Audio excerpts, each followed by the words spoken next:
What's happening, Trulieve traders and investors? It's Rod with the POW Group. Welcome back on the Pursuit of Wealth, your home for MJ stocks, crypto assets, news, and interviews. Also, the channel that was created by a retail investor for retail investors and home to the best MJ community. Today is Tuesday. It's October 8th. Hope you're doing well. In this video, we're going to take a look at Trulieve, specifically TCNNF on the OTC. We do have a bit of a warning sign at the moment. There is a death cross that's looming, and we have a daily EMA 12 and 26 bear cross as well. We had a head and shoulders bearish reversal pattern that confirmed. So it is showing a little bit of weakness here at the moment, and the whole sector's been weak. And we're not set up that well if the S&P 500 were to turn over and see any kind of meaningful correction. 5-10%, we're hovering around all-time highs. So to see a 5-10% correction on the S&P 500 would not be surprising at all. And in fact, it would be healthy. So we're not set up well. I think the only way that we're really going to continue to see more leg down, another leg down in MJ is if the broader market is weak. I can't really see anything pertaining to the sector in terms of news that would drop us other than, like I said, just broader market weakness. And as of right now, when the S&P 500 has been going up, it isn't really helping MJ stocks. They're not really responding. But when the S&P 500 is down, MJ's down with it. So it's a bit frustrating, but eventually there'll come a time where this is no longer the case. So before we get to it, make sure to smash the like. It helps support me in the channel. If you're new, you can subscribe, tick the bell, all that good stuff. You'll be notified on any future videos or when I go live. And as always, this is not financial advice. I'm not a financial advisor, and you should never buy or sell anything based on anything that I say or write. You can follow us over on X, formerly Twitter.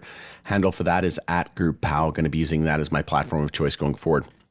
So I posted this about a month ago. Wow, time flies. I said that we had a bull flag that confirmed on Trulieve, and we were looking at 1184 USD as the target. And as you can see, about a week ago, we hit a high of 1234. So we hit that target and then some. And we also had an ascending triangle here on the daily time frame. You can see we had a series of higher lows on a horizontal line of resistance. And that did end up breaking bullish. And we'll just go up here and grab our brush tool. So essentially an ascending triangle is where you have a series of higher lows and a horizontal line of resistance, and you break to the upside. A descending triangle is the opposite of that, where you have a series of lower highs and a horizontal line of support, and you break to the downside more often than not. So in this instance, we broke to the upside as expected, and then you just take your measured move, and it says we were targeting about 1218, and that's pretty much right where we topped out as well on the real candle bodies. We had a bit of a upper wick there, but in terms of the real candle body, it was right on that target. And sometimes you overshoot, sometimes you undershoot.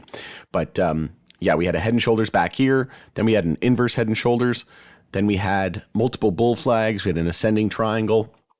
If we look at the 4-hour time frame here, it was a 4-hour bull flag, or low, high, higher, low, bull flag confirmed. And then we had another bull flag confirmed.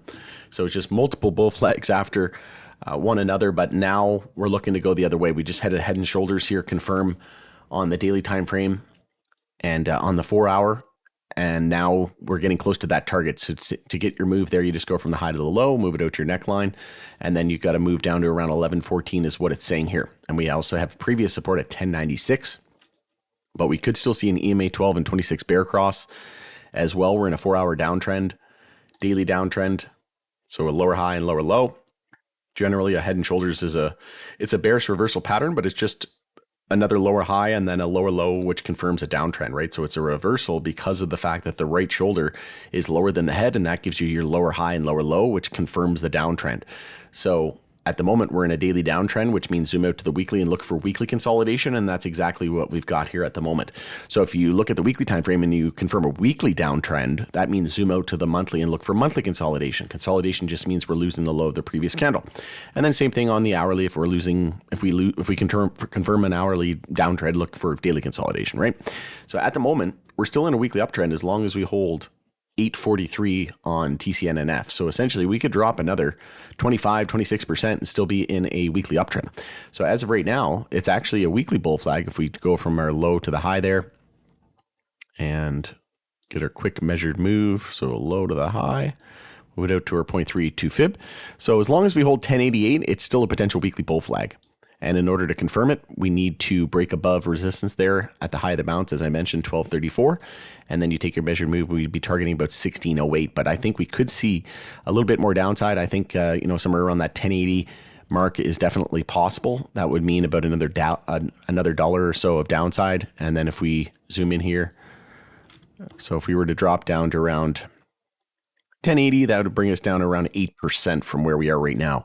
And we also have a death cross looming here as well with the 50-day above the 200-day moving average. Those could potentially cross here really any week now.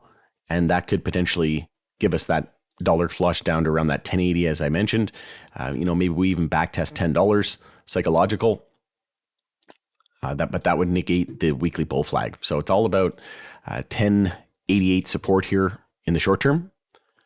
And then resistance, key resistance 1234. So break 1088, we'll no longer be expecting the weekly bull flag, and we'll be expecting a type of equilibrium, maybe a pullback to around $10, slightly below that.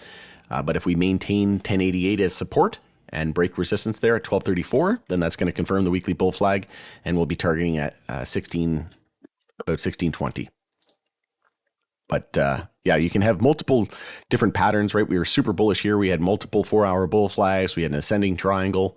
We had an inverse head and shoulders. But then, after a big move like that, we were up 45%. So usually at the top of a move like that, you get a head and shoulders, right? Which is just a bearish reversal pattern. And we were due for weekly consolidation. So it was very likely that we were going to see that. And we could still see a daily EMA 12 and 26 bear cross as well, similar to the 4-hour time frame. So that adds more confluence to the fact that, again, we could see this death cross play out and a move down to around 1080 before we resume higher. And like I said, I think we're going to see, 10, 20 days before the election. We know swing states are going to be a big deciding factor in this election in the US, and then also younger voters. So swing states are very pro MJ and younger voters are very pro MJ. So I think they're going to use that as a way to sway young voters. And I do think that they're going to pass adult use and Amendment 3 come November. I think it'll come in somewhere around the mid 60 percentile. And that's going to be huge in and of itself. So I think we're looking pretty good here at the moment. But like I said, short term, could see a little bit more weakness down to around that $10.80. Lose that, then we're looking at somewhere around $10 psychological. But overall, into the election here, I wouldn't be surprised in the least if we hit somewhere around that $16 to $20 mark. And the more we run into that vote, right, if they do end up passing adult use, the more we run into that vote, the more it could be a sell the news event.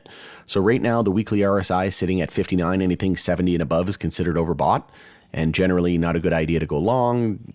Generally a good idea to expect some downside once we're up in that area, right? If we just kind of use an example here, we were up in the weekly RSI, we were in the 80s, and this was back in February 2021 in all-time highs, and then we ended up going to weekly oversold, and we just continued to drop to lower lows, actually pulled back about 90% from the all-time high. But yeah, wouldn't be surprised at all if we did come back down. We also have a lot of support there at the 10-week moving average at 1061, and we could potentially see a stochastic bear cross over the next week or so. So there could be a little bit more choppy action, sideways action, maybe one more leg down. Like I said, we could potentially see a little bit more weakness over the next week or so. And then 10, 20 days before the election, I think that's when we're really going to start to heat up in a big way. And these political campaigns are really going to start to pump MJ leading into that. All right, going into there, like I said, it's all about support and resistance. So key resistance is going to be 1234 and key support going to be that 1080. All right, let me know what you think of this. Do you think we're going to see some weakness at this point, some further weakness? Like I said, if we were to come back down, even weekly EMA 12 is there at 1080. So I think there's a lot of support and a lot of sense that we come back down and back test 1080. And then a very good possibility that, if that happens this week, it could be another week of consolidation and downside. Maybe, another pullback next week.